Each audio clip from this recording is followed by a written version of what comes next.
Okay, so in here I have got the SCI and also my clay.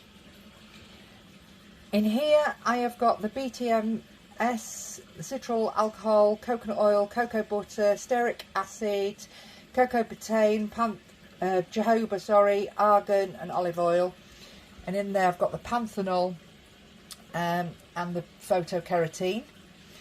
I'm going to add to that my essential oils, so that will all be ready all in one jug as well.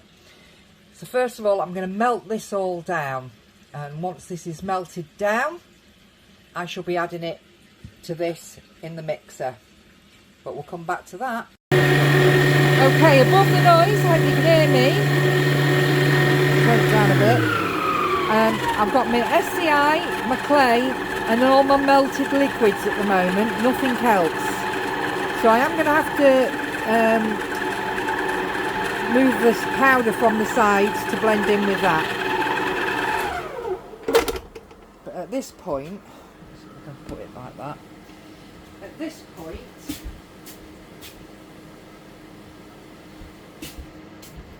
I haven't got SCI flying everywhere. It's still quite a firm amount at the moment. Just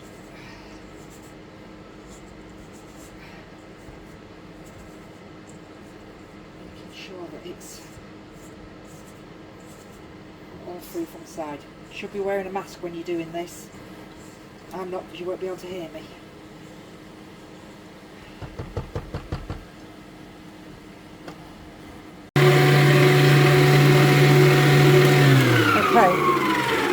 So that's the SCI and all the melted oils nicely incorporated. So at this point I'm adding water, essential oils, panthenol and phytokerosene.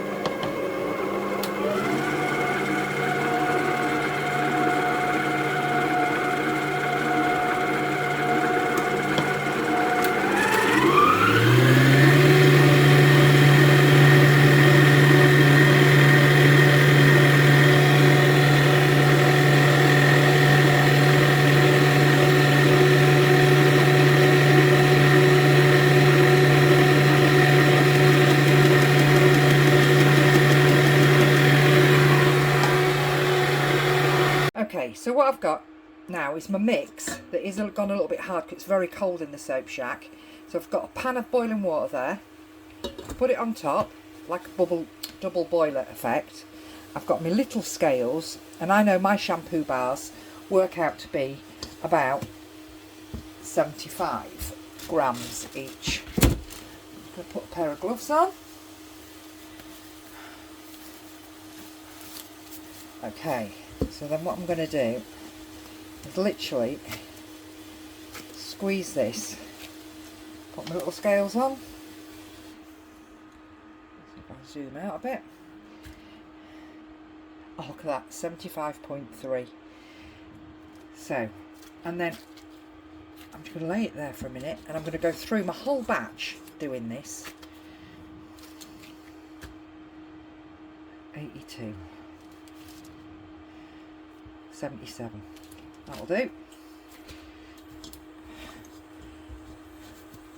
I'm going to sort my whole batch out so it's all sort of 75 to 77, because there is a little bit of water in there, so that will evaporate.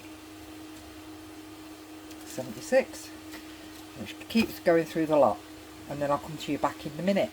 So I've weighed them all out and my bowl's empty. It's still on my hot water, and I'm going to keep it like that. So I'm literally taking these, rolling them into a bit better bowl and dumping them back in there like that.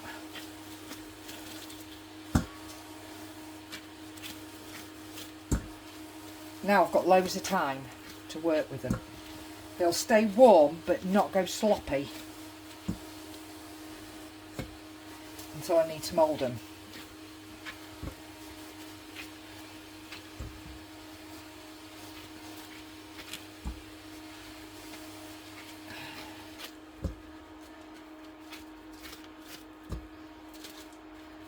just line them all around the edges.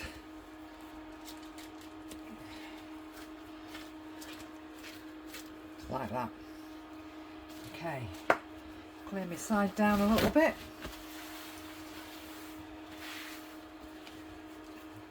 And then we're ready to now go with the making.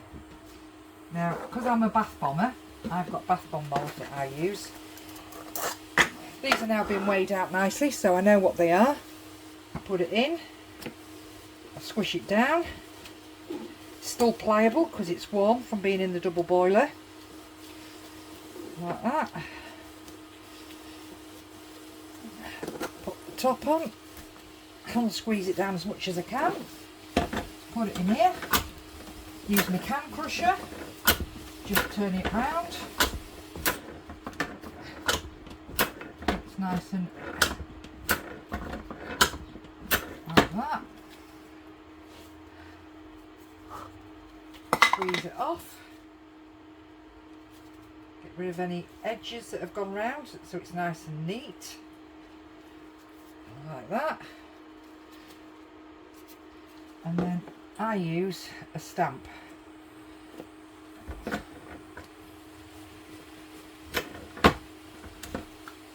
it on like that. Wide it out. Twist gently, neaten any raw edges off to make it nice and smooth, because presentation is everything and puts you ahead of the game with anybody else. And I'm not worried about doing these fast, because at the end of the day they're staying nice and warm and pliable. Like that. And I should have sprayed this first. There we go. That's my first one. Done. And then back in again. Take one nearer the heat source.